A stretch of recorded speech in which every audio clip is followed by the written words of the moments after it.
Heute machen wir eine feine Kräuteromelette.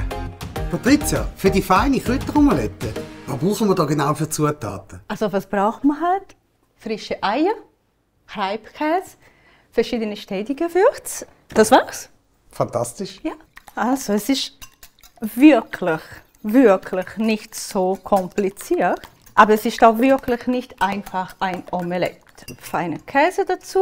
Nicht zu viel. Da muss man sich jetzt beherrschen können mit der Käsemenge. Und hier konzentrierter Knoblauch von der Kräuterküche, die Quarkkräuter. Nehmen wir unser Salz, das Herdöpfelgewürz.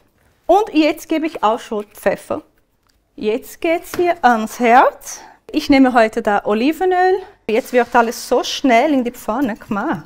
Und da ist je nachdem, wie dünn oder wie dick will ich mein Omelette, kann ich jetzt noch ein bisschen so verteilen. Faltet, ganz umgekehrt. Ich habe gern wirklich so. Da hätten wir schon.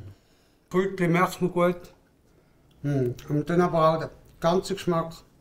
Sensationell.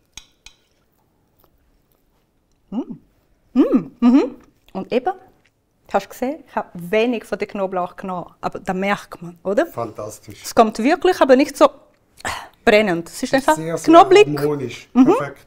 Sehr, sehr gut.